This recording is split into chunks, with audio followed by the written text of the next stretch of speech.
So, a very good evening, one and all. Welcome to the Buddhist Mahavihara's Facebook page. We are going live this evening.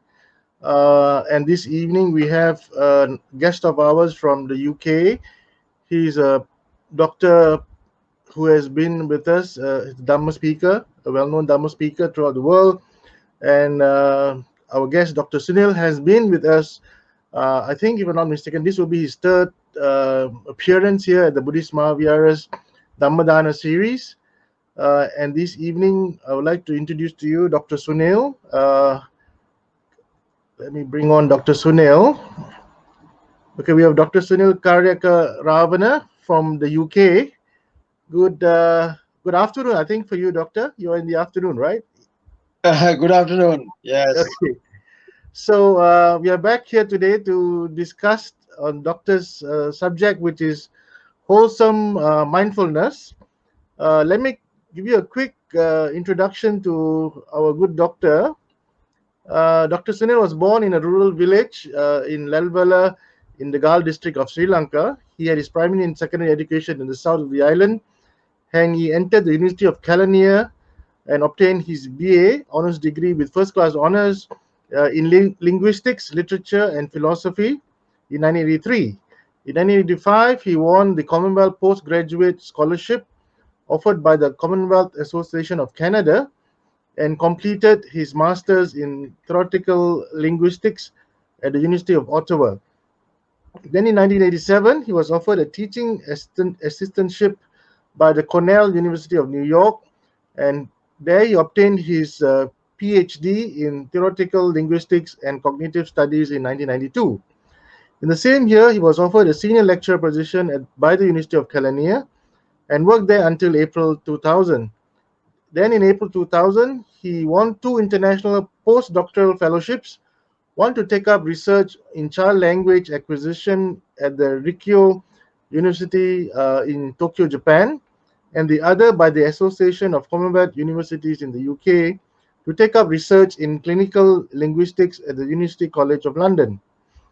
Having completed both research projects in 2002, he joined the Department of Language and Communication Science at the City University of London, teaching clinical linguistics to BSc students. In the same year, he migrated to the UK under the highly skilled migrant program. Dr. Sunil is currently the Buddhist advisor at St. Michael's College, Cardiff University, and the director of the Kalina Mitra Buddhist Chaplaincy Support Group. He's also an executive member of the International Buddhist Confederation, IBC, established by the Asoka Mission of India. Dr. Sunil is actually the first Buddhist chaplain to Her Majesty's British Armed Forces for the past 12 years and has been working for the Ministry of Defence, providing spiritual and pastoral care to Buddhist personnel across 3 British Armed Forces and their families and dependents. That's a profile of our good Dr. Sunil. He is highly qualified, and he's here this evening to speak to us on an interesting subject called wholesome mindfulness. So, Doctor, would you like to take the stand this evening?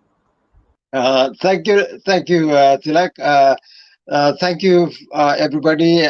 First of all, I'd like to actually record my thanks to Malaysian Buddhist Mahavihara, Venerable Vinita, and rest of you for you doing such a great work on bringing in a lot of Dhamma speakers regularly. So today I'm going to be talking a little bit about mindfulness, which is kind of a very hot topic, a buzzword going around the world today. As you know, mindfulness does not actually need any introduction to any of you.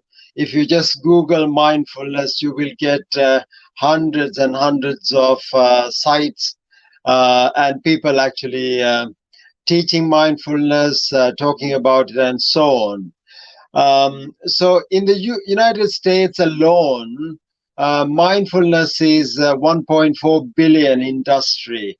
I mean, as you know, the Oxford Mindfulness Center research shows that at any given time, over 300 million people suffer from stress, anxiety, and depression all over the world. And in fact, in the 21st. Sorry, doctor, just to interrupt. Could you push your camera a bit back? I can't see the top of your head.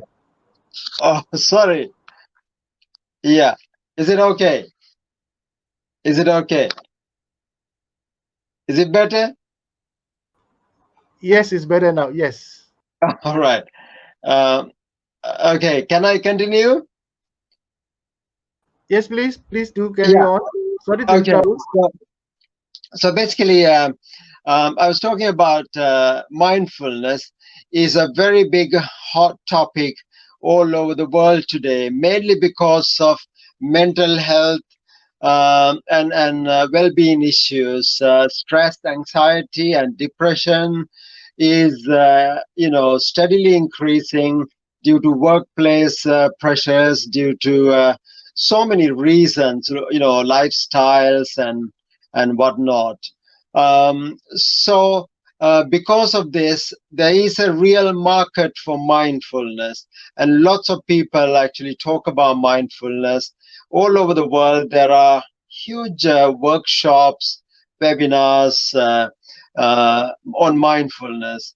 So, mindfulness-based stress reduction in America. Well-known Professor John Kabat-Zinn started what people popularly known as MBSR and MBCT in Oxford Mindfulness Center here, UK, and all over the world, people are really talking about mindfulness a lot. So I'm not going to be talking about mindfulness as it is in the contemporary world, but rather I'm actually going to be talking a little bit about comparing the contemporary mindfulness, today's mindfulness with the ancient Buddhist mindfulness, what the Buddha calls actually sammasati, which is one limb of Eightfold Noble Path. So let's. I mean, a lot of these teachers. Professor John Kabat-Zinn himself and Professor Mark Williams and so many others who take on this. As you know, in now in the British Parliament alone, there is an all-party parliamentary group on mindfulness, and the mindfulness is it's a subject taught in the university. There are university departments of mindfulness, research programs of mindfulness, professors of mindfulness, and so on. Cognitive neuroscientists, psychologists, psychiatrists all over the world are actually talking about mindfulness.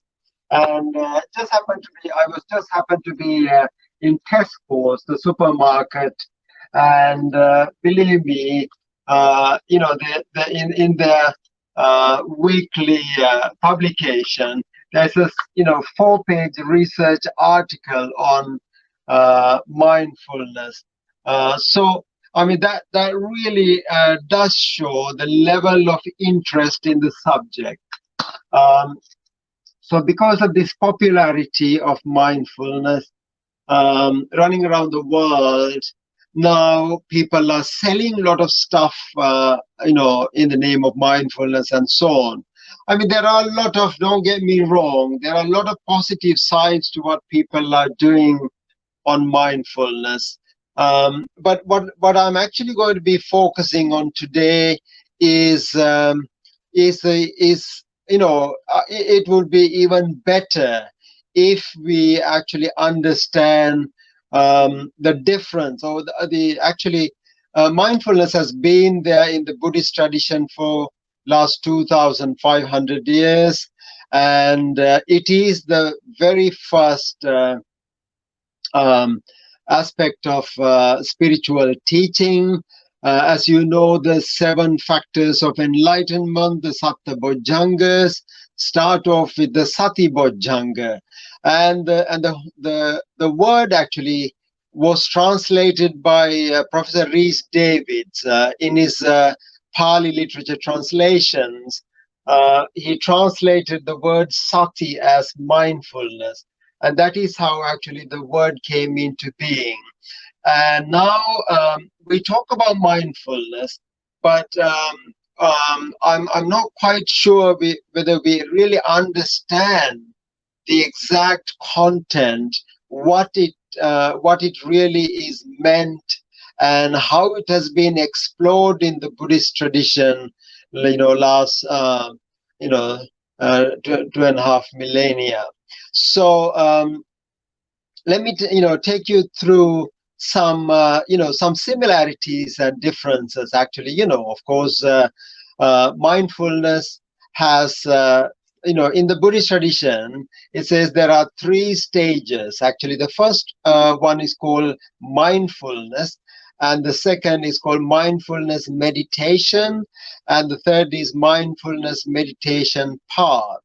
So in the Satipatthana Samyutta, in the Samyutta Nikaya, the Buddha actually asks monks, monks, do you know what mindfulness is? What mindfulness meditation is? Mindfulness meditation path is. So we have pretty much, brought all these three steps together, and we now talk about mindfulness, which is kind of a very mechanistic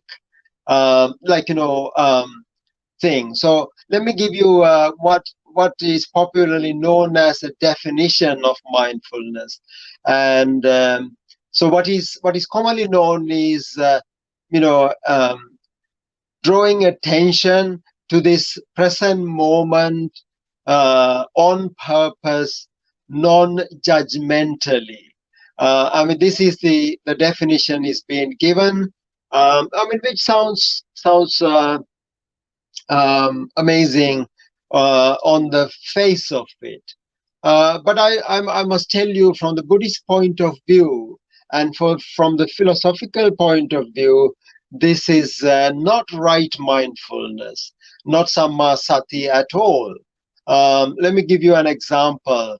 When you say the present moment awareness, what you are actually, you cannot have a present moment devoid of the past and the future. So you cannot be talking about present without the past or the future. So every time we talk about present, and the past and the future is just attached to it. And then there are other things like near and far, and internal, external, like and dislike, and all these 11 aspects that the Buddha was referring to. So therefore, and I think if you say you're going to bring your attention to the present moment non-judgmentally, it is not something that you can do at all, because there is a judgment of time already implicit and implied in the present moment itself.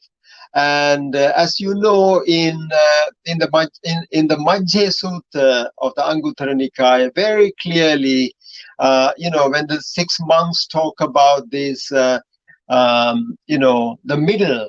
The stanza goes like yo ubante viditvan majhe manta nalipati tambrumi mahapurisoti soda sibani machaga.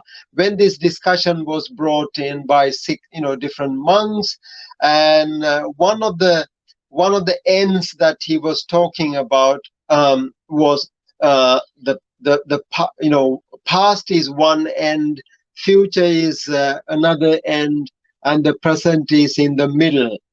And so here the veteran monks who have specialized in vidarshana, vipassana, in a clear way of seeing things, it says that one should be actually ready to let go of the past future, and the present. So if you just simply say, yeah, you're going to bring your mind to the present moment, and that in itself is not a right thing to do. I mean, even if you were to take a very practical example, I mean, what if the present moment is an unpleasant moment?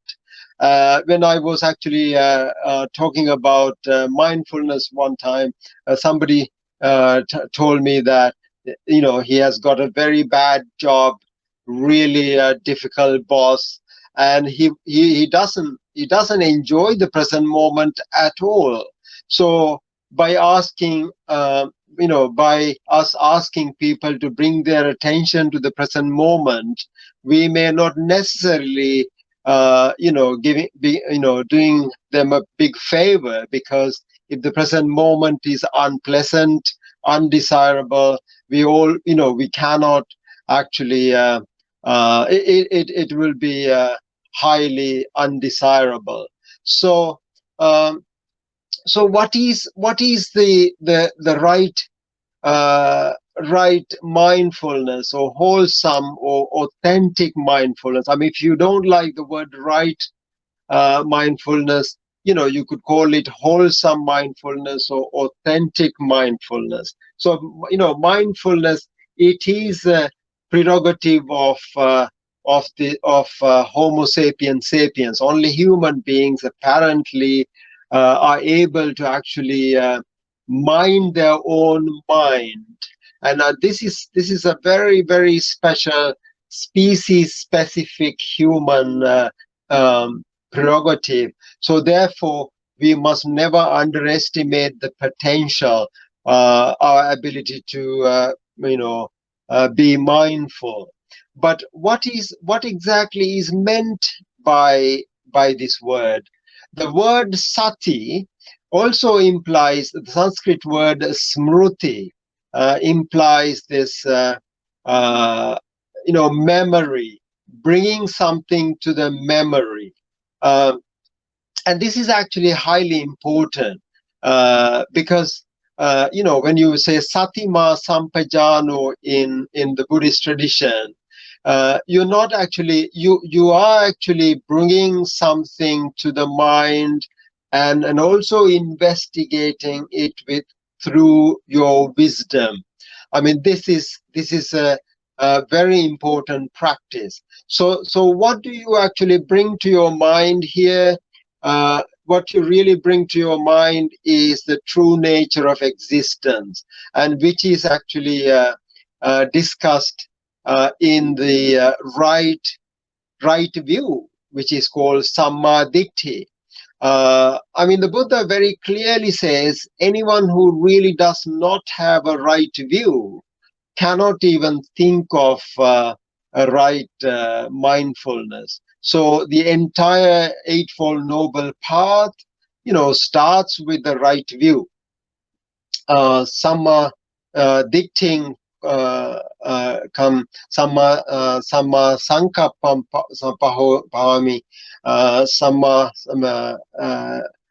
sating pahoti, etc., etc. Now this very clearly shows that only a person who really has the right view will be able to develop the right mindfulness. So I'm not actually trying to be philosophical, hypothetical here, but it is so important to understand how our mind actually works, operates, with regard to the world. So every time when we say we are trying to bring our mind or attention to the present moment, um, I mean that may not necessarily be a right thing to do. So one clear difference, distinction between the contemporary mindfulness and the traditional mindfulness is this issue of time. Whereas Buddhism does not place in the temporal or time frame, and the contemporary mindfulness is insisting on bringing the mind to this present moment. And another thing is what is lacking in the contemporary mindfulness is the ethical, moral value attached to this.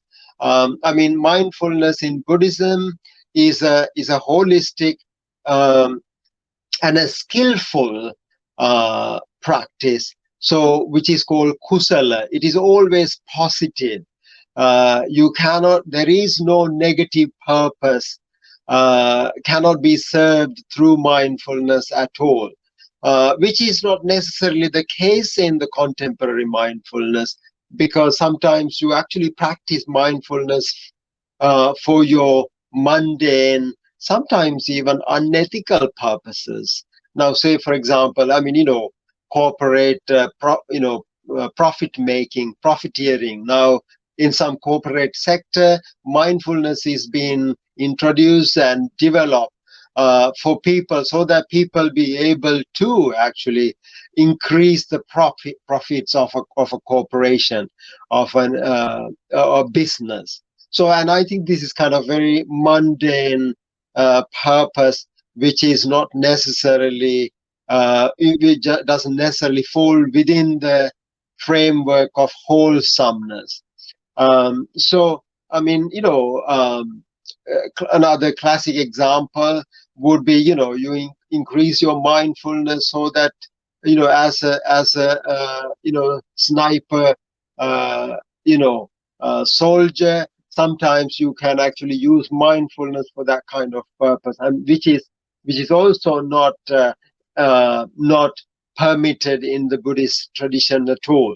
So what is lacking in the contemporary mindfulness discussions is this, um, mindfulness has to be always wholesome, holistic, and skillful, moral, and ethical. And when you lose that foundation, you actually lose the entire, meaning of mindfulness. So, so there are many such differences that fall, that differentiate the contemporary mindfulness from the traditional one, which I do not have time to go through in this particular talk. So what I really wanted was to raise your awareness, your attention to the fact that when we actually say we are practicing right mindfulness, and we got to be really careful. We got to understand the width and the depth of the Buddhist teaching. If you really do not have the right view, and you cannot have the right mindfulness. So therefore, what is the right view of the world? This is a really good question. Again, a big topic as well. And the Buddha, very in short, says the right view is the view of the world, the seeing the world as it really is, not the way you wish it to be. So what is the reality of the world? As we all know, the world is full of suffering, and if you don't understand the suffering in the world, and we don't understand the world at all, that really doesn't mean that we need to be so gloomy and downcast about it, but it means actually we have to realize suffering, and that is, one thing to do about suffering, the Buddha said, was not try to get rid of it, but to realize it. Dukkhang satchikathabbang. So and then when you actually realize the suffering, and then you actually realize the cause of suffering and the cessation of suffering and the path uh, towards that. So all four noble truths, our understanding of the four noble truth is called right view.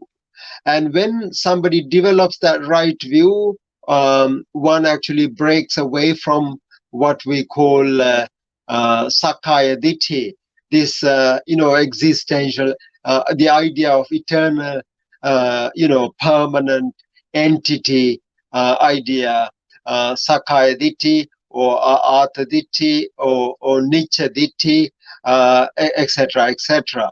So when then we realize that we create this facade, this actually this wrong view because of our not understanding the reality as it is. So the moment actually we understand the reality, we actually realize we attain the Four Noble Truths, or first understanding of the reality, and then we understand what is called idhappacchata in Buddhism. Idhappacchata paticcasamuppada is the most important teaching in the Buddha Dhamma.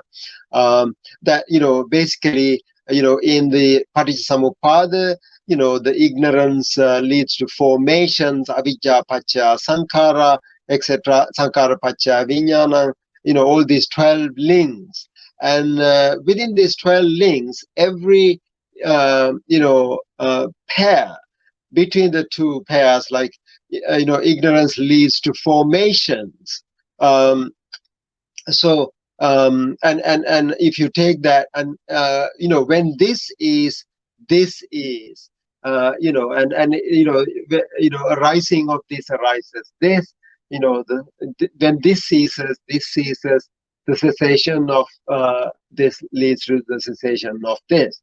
So I mean, this formula is called idhappacchata, which is the most central teaching in the Buddha Dhamma. So if we apply this to mindfulness, and we can actually, if we when we form a sankhara, when we form a thought in our mind, and when we really actually identify ourselves with this thought, sometimes act upon it, etc., etc. So the moment we realize this formation is due to our ignorance, our unawareness, not knowing of the reality as it is, what we do is we basically come to realize that this is another formation. And the Buddha says one thing to do about it is actually see it as it is, in seeing, just the mere seeing; in hearing, just the seeing, just the hearing.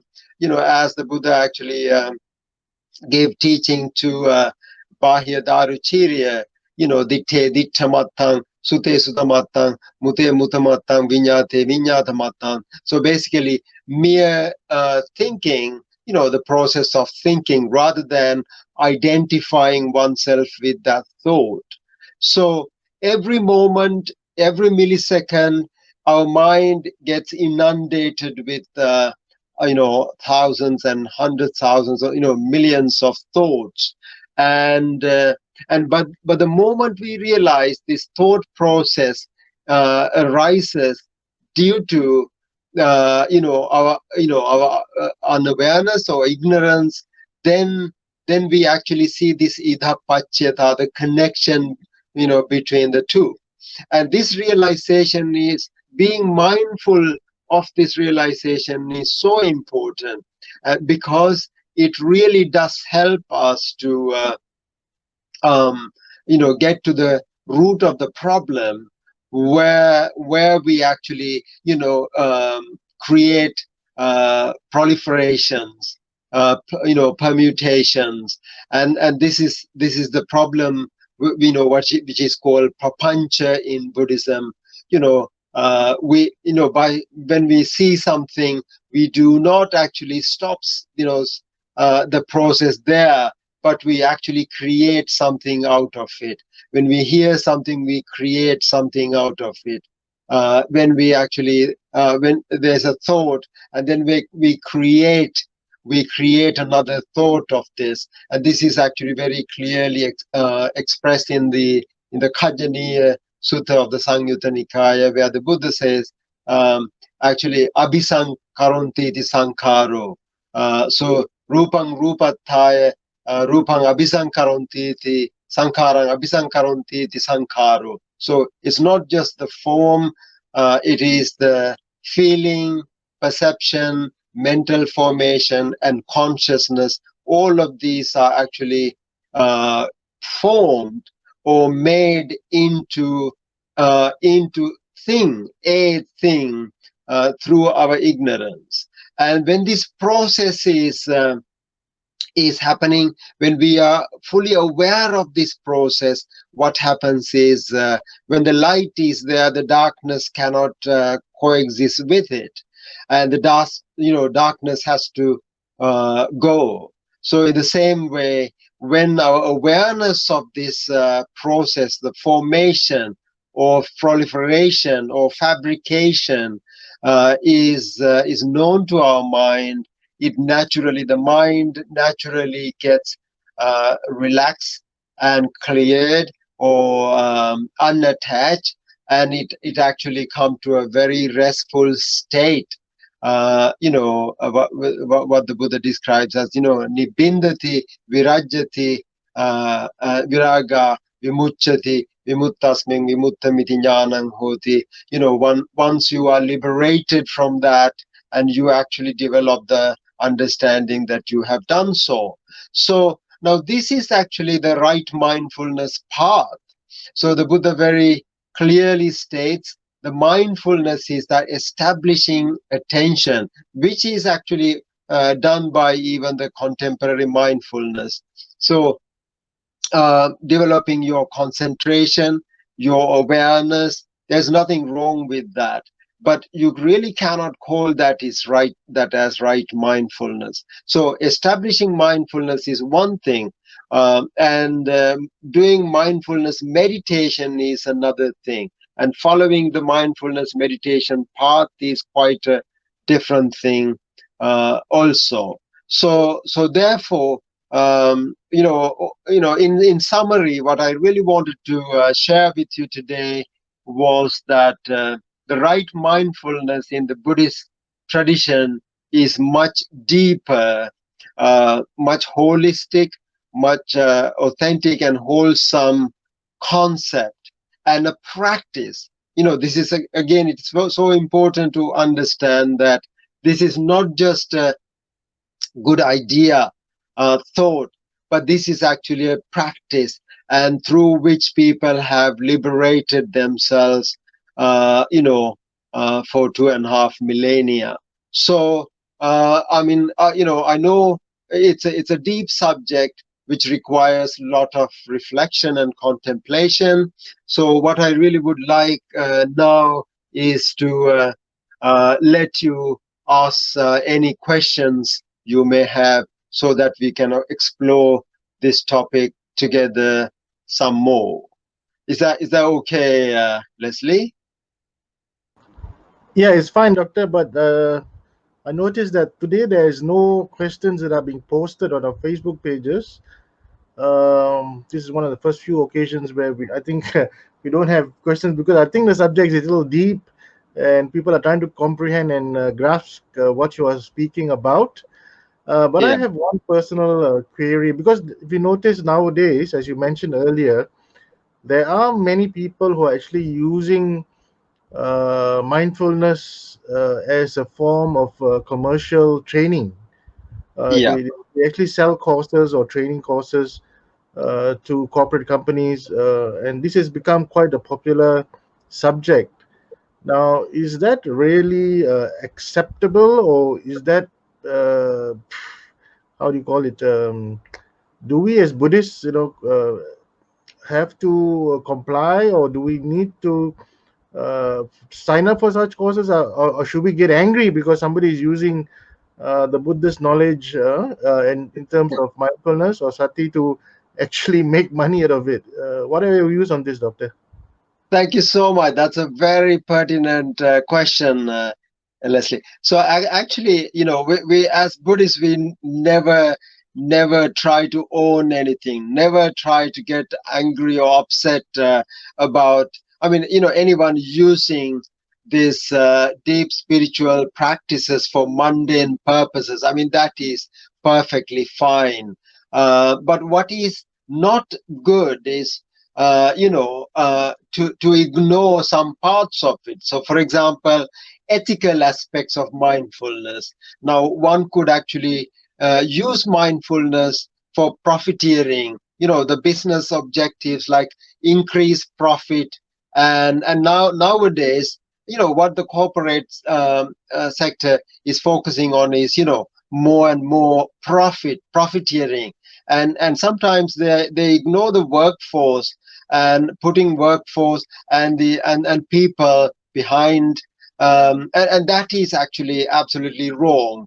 So Buddhism does not encourage that kind of unethical use of mindfulness. So therefore we should actually insist on the fact that if people, I mean, it is a noble thing to do, actually develop your concentration, your focus, your attention. Now, say, for example, I mean, in the morning when we brush our teeth, we are thinking about the meetings that we have to go to. When we are actually having a shower, we are in a meeting with many people. And this is how fast our mind navigates. But so it is so important that we pay attention, that is, sense connect. Now, when we look at things, we don't see them. When we listen to things, we don't hear them. When we eat our food, when was the last time you tasted your food? Sometimes we ask people, because people have no moment to connect with what they are doing at that point in time. And that's one of the major reasons why we have fallen ill, sick, because the obesity has increased 48% in the world, last 10 years or so. I mean, because of, I mean, during this corona pandemic, actually, a lot of deaths are also due to obesity and underlying health problems. So, it is really important to develop our attention, our awareness, our focus this way. But I think what we shouldn't do is we shouldn't actually use this noble, holy, spiritual practice, devoid of, or stripping it of its ethical, moral background. It is like it's like actually taking something out of its own context. So I have no issue. I'm sure no Buddhist would quarrel with using mindfulness for any mundane purposes, and in fact, it is quite the contrary. Because in the Samadhi Bhavana Sutta, the Buddha very clearly says, actually, the first most important benefit of meditation is, good living in this life, what he calls Ditta Dhamma Sukha Vihara. So, out of other benefits, he actually categorized that as a very important benefit to concentrate on. So I mean, so we all should live comfortably, nicely, and healthily, etc., etc. But it is also important to focus on the fact that if we don't think of the moral, ethical aspects of it, I mean, I could be using meditation for wrong purposes. In the Buddhist tradition, there were some examples of, like, say, Devadatta, using his meditation for wrong purposes. So, but that is not acceptable. So long as genuinely, honestly use these spiritual practices for mundane purposes, there will be no issue whatsoever. So, but what is really problematic, as you correctly said, I mean, we as Buddhists should question: is it proper to use mindfulness for business profiteering? I mean, profit. We really want to make a profit when we do a business. That is fine, but sometimes that is out of proportion, and at the expense of people's ill health. Now the mental health, as I pointed out, 300 million people are in stress, anxiety, and depression, and most of these people are medicated, using the antidepressants. Sometimes we get the best of people, and give people the worst of things, so and which is not right. And if our intention is to look after people, and if our intention is to take care of them, so human resources, um, and then that, making profit is absolutely fine. So as anything else, it is about a balance, and the right balance within the moral, ethical boundaries. I hope I answered your question. So if not, we can discuss it further. Yeah, thank you, Doctor. Yes, I understand where you're coming from. Just an extension from that question. Now, it- would it be right to say that if you look at mindfulness or mindfulness meditation, it's only useful if you are going to be in a monastic life, or instead of being in a lay life, it's going to be very difficult to practice it, especially in this modern contemporary world of ours, where everything is judged by ROI, return on investments or profit, or even productivity for that matter. So how does mindfulness come into play in a corporate environment for that matter? Won't you, if you're really contemplating or really mindful of things, you might be very slow in your work actually. Well, no, not really, not really. I mean, it's a thinking about it.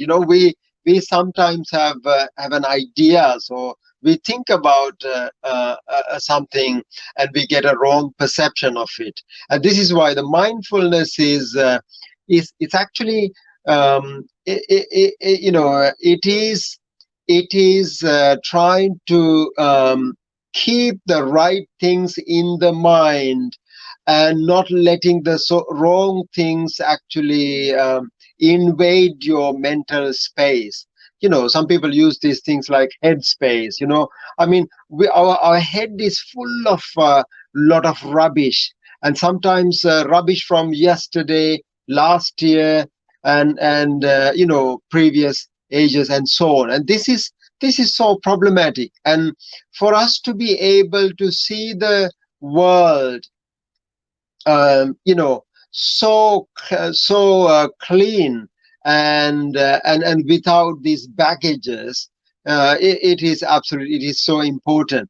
And you were actually asking, part of it is like, is it just for the monastics? No, actually, nothing in Buddhism is taught just for monastics. I mean, of course, the Buddha addresses the monks as bhikkhus, but that doesn't necessarily mean that this teaching is just for monastic community. No, the monastic community is doing wonderful job of preserving the teachings, and bringing the teachings into life, and that should be greatly appreciated. But this teaching is for anyone. Lay person, you know is highly capable of attaining the entire spiritual goal. I mean, there are actually lay people who attain arahanthood in this very life.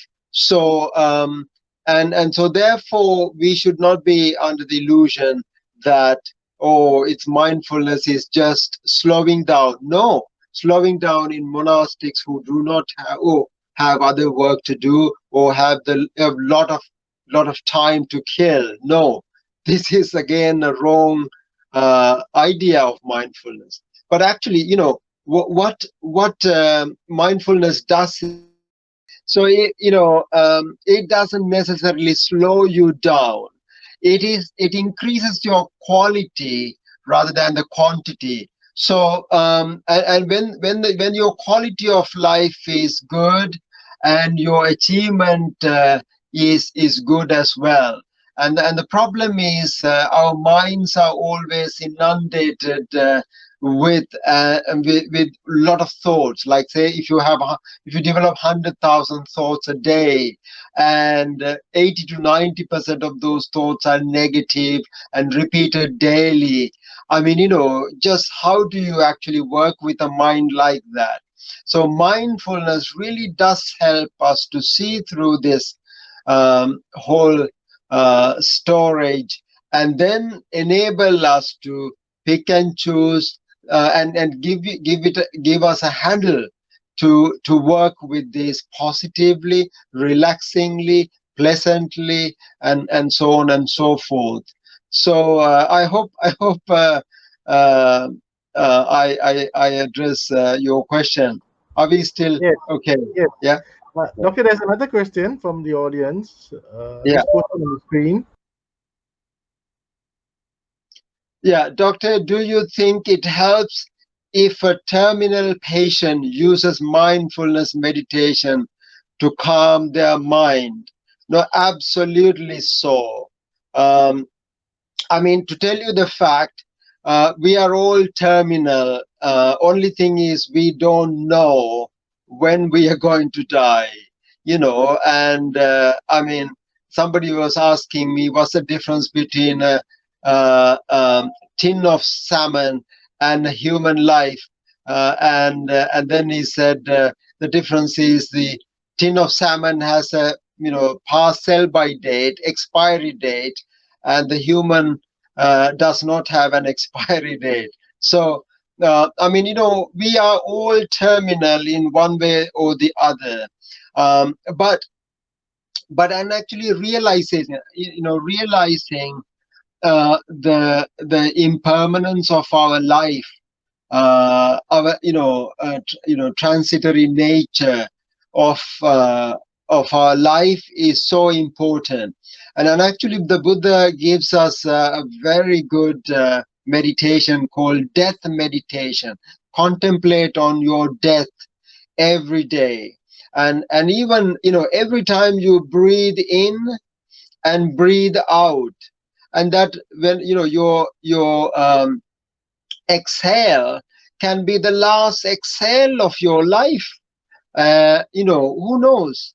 So if we actually contemplate on our death every moment, and that is going to fire us up, and then it is going to build us a lot of positive energy, because you are not hanging on unnecessary things. You cannot waste your precious time.